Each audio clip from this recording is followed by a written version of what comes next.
According to filmmaker Jeremy Corbell, he reveals that UFO secret, the skin of the craft seemed a lifelike biological being, he said. What are UFOs? The question that has been buzzing for decades. I might not have a simple explanation. From alien spaceships to interdimensional crafts, and these mysterious objects are associated with various strange phenomena, and they've been cited since and recorded since antiquity. There are a number of whistleblowers who have claimed that the U.S. government possesses UFO materials retrieved from crash sites, but the exact number of these materials is not known.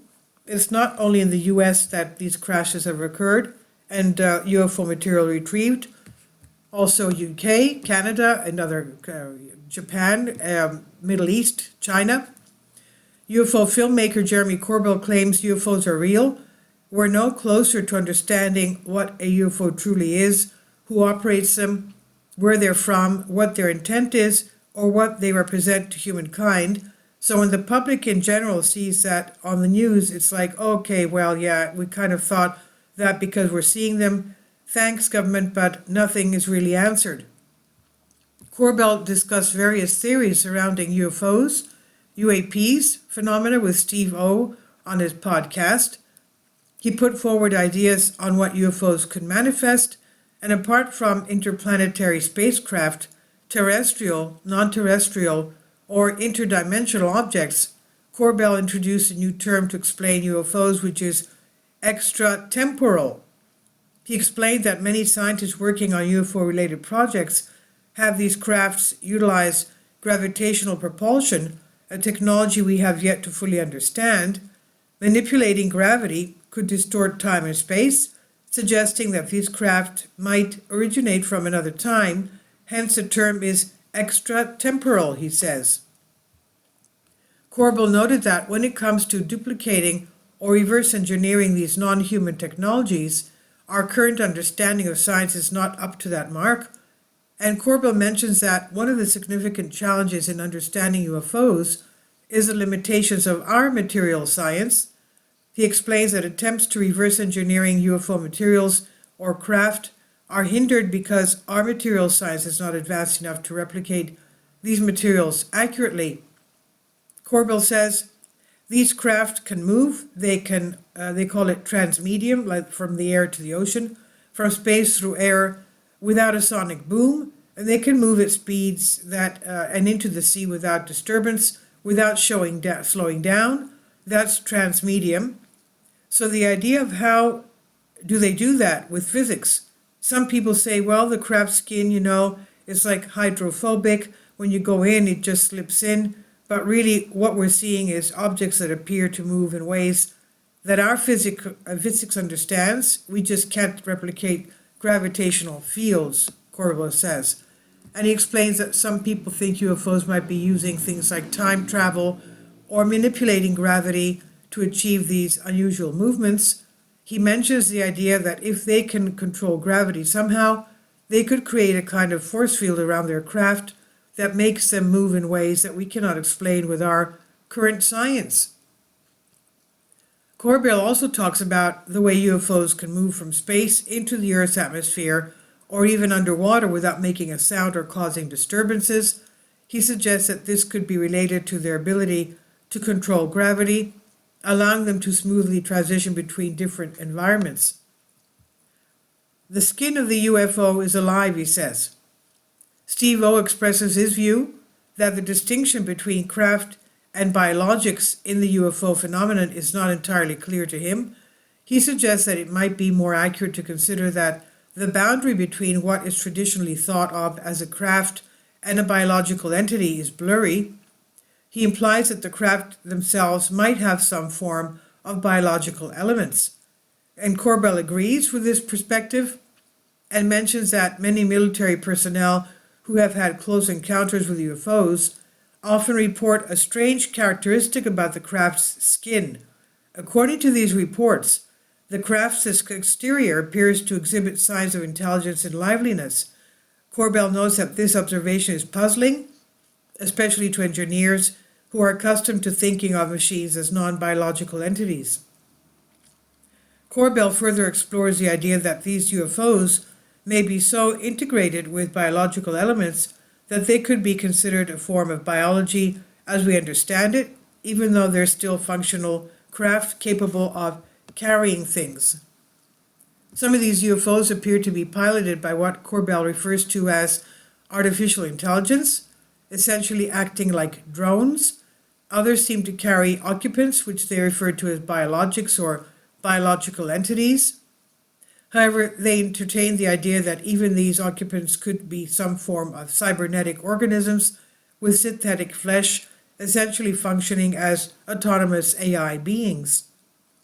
Israeli psychic Uri Geller, who is often misjudged on social media for his bizarre posts, was a part of CIA secret programs where his abilities were used in the area of mind projection and possibly for natural security purposes.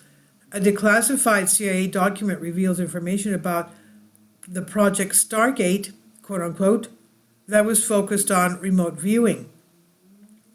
He played an important role in the CIA investigation into ESP and psychokinesis, and in one experiment for the CIA, Uri Geller was isolated in a room to draw the same picture that had been drawn by another person in another room.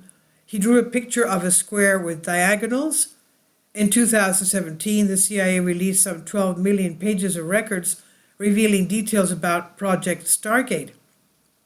One of Geller's least known claims is about working with NASA. He got acquainted with Apollo 14 astronaut Edgar Mitchell, and later the two became friends. He was then asked by Mitchell to meet a legendary German-born American aerospace engineer, Wernher von Braun. Geller asked said Kennedy argued to bring him to the U.S. so that they could use his mind, along with his brother-in-law, Shippy Strang.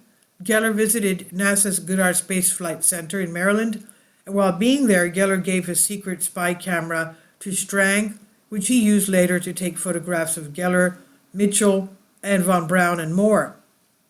Geller claimed that he could not believe his eyes as he was shown extraterrestrial evidence at the Goddard Space Flight Center, and during their meeting, von Braun doubted Geller. He said he heard about my powers and told me that if he took his wedding ring off his finger and put it in the palm of his hand, and I'd be able to bend it while it's there, he would believe me, Geller recounted. And I did, completely, he said. After that, Geller was shown a piece of metal at von Braun's office. He said it was metallic, smooth, pearl-like, with rainbow reflective skin. When I held it, I sensed vibrations. I felt like it was breathing, as if it was alive. Von Braun said it was right and that it was from a crashed UFO, he explained. He never found out where this metal had come from. UFOs, UAPs are not just nuts and bolt craft, Geller posted on X, formerly Twitter.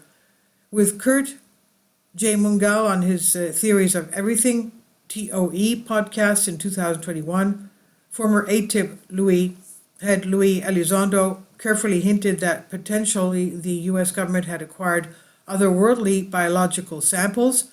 He also suggested that the government has images of UAPs that appear to show beings inside them. Have there potentially been biological samples recovered? Kurt asked. Elizondo replied, yes. I'm not going to expound on that, and be careful when I say that. I'm being purposely very open and vague at the same time, right? What does that mean? Well, it means what it means, Elizondo said.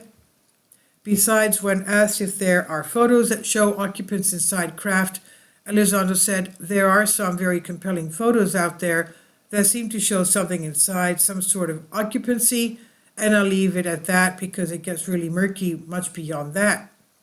And there's a lot that can be speculated, and so I try to avoid speculation as much as possible, he says. But yes, I've spoken to enough people with first-hand knowledge that not only report the crafts that we know exists, but potentially some sort of intelligence inside these vehicles. Why isn't this topic being discussed by everyone on the planet? Is it feasible that the majority of people are disregarding this news, even if they are aware of it? At what point does the truth and its mind-boggling consequences become too conspicuous to overlook? Former intelligence officer David Grush also testified July 2023 UAP hearing that the U.S. has recovered non-human biologics from alleged crashed sites, which further bolsters Corbell and Geller's claims that the craft skin or its occupants exhibit signs of intelligence and liveliness. This is on News 10 Gale 24. Please leave your comments. Thank you for your support. Support my Patreon account. The daily posts are 5 videos daily, and they are totally different from what I have on my YouTube channel. Thank you so much for your support and that you find all my content so interesting. You'll find the Patreon account details in the description box below.